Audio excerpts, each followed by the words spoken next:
السلام عليكم ورحمة الله وبركاته. أهلا وسهلا ومرحبا وقربوا. مرحبا بكم في فيديو جديد. إن شاء الله تكونوا بخير وبصحة جيدة. إن شاء الله يا ربي رمضان على الأبواب صايم بقى له والو، يا ربي يدخل علينا بالصحة والهنا. اللهم بلغنا رمضان لا فاقدين ولا مفقودين. يا رب جمعني عنده أمنية تحققها له في هذا رمضان. كيما راكم تشوفوا في الفيديو تاع اليوم درت لكم لي شوسون سكري بالفخاز، درتهم عفوا بالعجينه المولقه اللي درتها في الفيديو السابق. بغيت نوري لكم فقط باللي راهي عجينه ناجحه. اي بورطون هاد لي شوسون ما طيبتهمش في الفرن عادي، طيبتهم في الفرن الكهربائي. تما يعني اذا درتوها نتوما في الدار درتوها في الفرن عادي يعني غادي تجيكم احسن من هكا. تبعوا الفيديو باش تشوفوا المقادير. شوفوا كنت نطيب فيهم الريحه تاعهم عمرت الدار وخرجت حتى لبرا، ما نحكي لكمش. شهيتكم في الجنه ان شاء الله يا ربي. سمعوا قرمشه.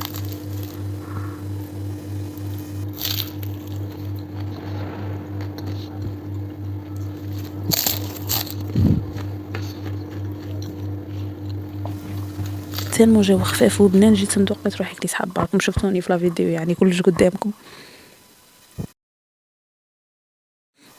هنا غادي تجيكم حوالي واحد 200 غرام هكا تاع لي فريز، ماشي بزاف لانه الكميه صغيره.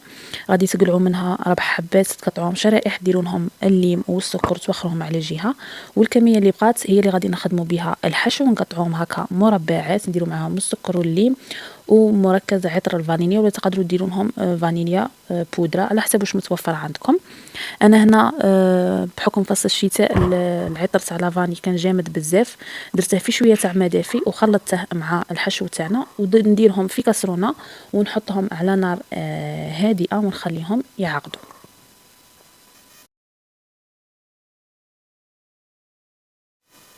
من بعد اللي يعقد هذاك الخليط نجي نصفيه، نقلع منه هذاك نجي نخدم به الجولي اللي غادي نديكوري به من فوق لي شوسون، والقطع تاع لي فريز هما اللي غادي نديرهم كحشو لي شوسون تاعنا. اذا هنا كيما قلت لكم هاد لي شوسون سكري تقدروا ديروهم هكا وتقدروا تبدلوا لهم الحشو. هاد الحاجه تقعد اختياريه، تقدروا ديروا لهم النوتيلا من الداخل، تقدروا ديروا لهم التفاح كيما لا فارس اللي نخدموها لي طارطو بوم، تقدروا هي نفسها ديروها وتعمروا بها لي شوسون تاعكم وتزينوا كيما زينت انا هنايا. انا هنا عطيت لكم الطريقه السهله، دوك تشوفوا ميم باش نخرجوهم هكا على شكل مثلث. الطريقه تاعهم سهله وبخاتيك، يعني تقدروا ديروها ما تعجلوش عليها. انا نبغيهم مول الفطور هكا مع القهوه تاع ما بعد الفطور ولا للسحور تاني كملاح. كيما راكم تشوفوا هنا انا زدت عاونت بمربى الفراوله باش يجيني ذوق الفراوله يجيني مركز. درت هذا الكونفيتور تاع السيم وانتم تقدروا تستغناو عليه. هنا باش نخدم الجولي تاعي اللي نزين به من الفوق نجي ندير نص كاس تاع ما، ندير معاه عطر الفانيليا وندير معاه ثاني مربى الفراوله كيما قلت لكم تقدروا تستغناو عليه، وندير معاه نصف ملعقه كبيره تاع مايزينا ولا كيما درت انا فارينه. انا ما كانش عندي مايزينا درت فارينه. تخلطوهم مليح، تخلطوا كل شيء بارد في بارد، ومن بعد تضيفوهم لهذاك العصير تاع الفراوله، العصير اللي طابت فيه الحشو تاع الفراوله تاني تخلطوهم ومن بعد ديروهم على نار هادئه باش يعقدوا. شوفوا هنا انا زدت عصرت معاه شويه تاع نيم، علاه باش نحافظ على هذاك اللون الاحمر الزاهي تاع لي فريز باش يقعد لكم اللون كيما هكا. ديروا معاه الليم. فوالا سو كي كونسيرن لا فارين ما تخموش، ما غاديش يجيكم يعني الذوق تاع الفارينه واضح، خاصه اذا زدتوا معاه الاغوم تاع الفاني وزدتوا معاه لا كونفيتور تاع لي فريز مستحيل يجيكم الذوق تاع الفارينه في الجولي تاع التزيين. ان شاء الله يا ربي هاد العواشير يدخلوا علينا ان شاء الله بالصحه والهنا يا ربي.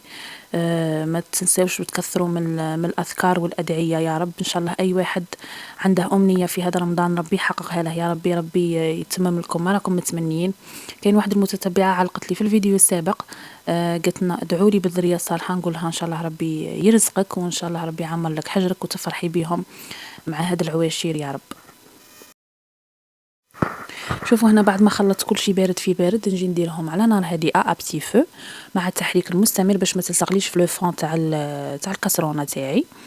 نبقى نحرك حتى تعقد لي الجولي تاعي وتجيني متجانسه كيما راكم تشوفوا. هنا صاي طفيت عليها ونديرها في غامكه ونغطيها بفيلم اليمونتير ولا بصاشي يكون نظيف ولا باش تبعدوا عليها لو كونتاكت تاع الهواء، يعني باش ما ديرلكمش هذيك القشره من الفوق تكون يابسه، ينكوش تكون يابسه من الفوق، وثاني باش ما ديرلكمش بخار الماء هذاك من بعد يولي قطرات تاع الماء ويخسروا لكم الجولي تاعكم. وتخلوها تبرد على غرضها، لانه هاد الجولي غادي نسحقوها في الاخير نزينوا بها لي شوسون تاعنا.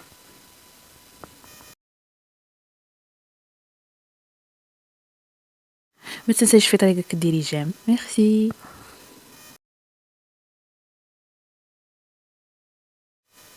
هنا صايي كاع المكونات تاعي راهم واجدين. اذا عندي هنا لا فارس تاع لي فريز اللي طيبتها، عندي هذاك الجولي قلت لكم خليه يبرد على غرض على خاطر نسحقها في التالي، والشرائح تاع لي فريز كيما راكم شوفوا كي تعصروا معاهم غايه الليم وديروهم شويه سكر يبقاو محافظين على هذاك اللون تاعهم، يبانوا بلي هذا وين قطعتيهم.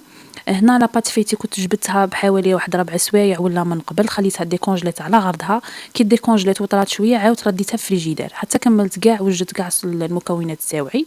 جيت رشيت لو بلون دو طرافاي تاعي بالفانينه، ميم الرولو درت فيه شويه فانينه، حتى لاباط درت فيها شويه فانينه باش ما تبقاش تتلاصق لي، انه معروف انه لاباط فيتي فيها بزاف الماده الدسمه، دونك قادره تلصق لكم فاسيلمون في البلون دو طرافاي ولا في الرولو.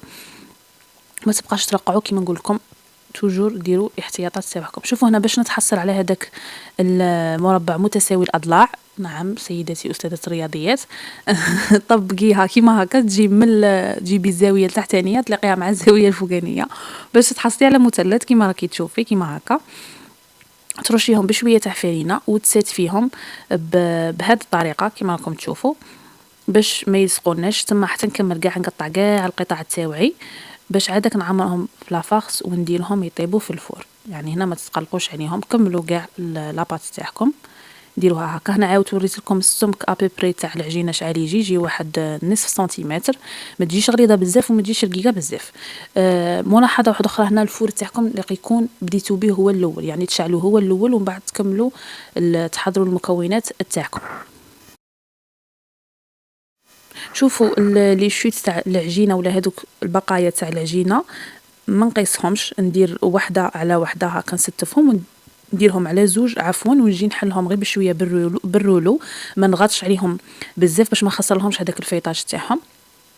بهذه الطريقه نكون ربحت العجينه. انا على بها نبغي توجور نعتمد هذا الشكل باش ما نضيعش بزاف العجينه. شوفوا هنا تجو تحفروها شويه بصباعكم في النص، تحطوا لافارس تاعكم، لافارس تحاولوا ديروها غير في المنتصف، والنصف الاخر تاع العجينه تقطعوه بالخدمي كيما راكم تشوفوا كيما هكا بالسكين. في هذوك لي تخو تجو تعمروا بلي فريز والشوسون تاعكم تبلعوها، ديروا غير شويه تاع ما بالبينسو كيما شفتوا في لا فيديو، ونحطها نديرها في بلا يكون فيه بابي كويسون. دوك تشوفوا هنا غادي نعاود معاكم حبه واحده اخرى. فوالا لافارس نديرها غير في الجهه الاخرى نقطعها بالسكين كيما راكم تشوفوا، وندير الماء. لاباط فايتي نبلعوها بالماء احسن، ونضغط عليها غير بشويه بصباعي داكوغ، ما تضغطوش عليها بزاف باش ما تخسرولهاش هذاك التوريق. صاي هنا بعدها مباشرة كي توجدوهم في البلا تاعكم ديروهم في الفور يطيب. تقدروا ديروا لهم البيض، انا هنا ما درت لهمش البيض على خاطر غادي غير يخرجوا هكا حامين. ندير لهم سكر كلاص من الفوقه كي ندخلهم للفوق، نخلي الفور تاعي زايد. كي نشوف باللي لي شوسون تاعي خلاص تورقوا نقص لهم باش يطيبوا من الداخل. تسمى غير العجينه اللي خصها طيب على خاطر لافارس ديجا طايبه. كيما راكم تشوفوا هنا التوريق راه واضح وجاو خفاف بالبزاف وبنان وفيهم واحد الهشاشه والقرمشه ما نحكي لكمش. عاد كان هنا طيبتهم في فرن كهربائي، يعني هذاك الكتريك اللي فيه الريزيستانس من الفوق ريزيستانس من التحت، يعني كي طيبوهم في فرن عادي اللي يتمشى بالغاز غادي يكون التوريق احسن من هكا. شوفوا هنا كي كملت جيت درت لهم ديكوراسيون كيما هكا ليه بو خفيف. انا ما بغيتش كاع نصدع راسي في هذا الصوالع، المهم البنه. وصدقوني هنا كنت نصور فيهم والبنه والله ما نحكي لكم، شهيتكم في الجنه ان شاء الله. نتمنى انكم تجربوا الوصفه. طريقه نجاح العجينه المورقه كما قلت لكم مليار في المية غادي تلقاوها في صندوق الوصف. نتلاقوا ان شاء الله في فيديو جديده. ما تنسوش تدعموني بلايك، تشتركوا وتفعلوا زر الجرس. مع السلامه، الى اللقاء.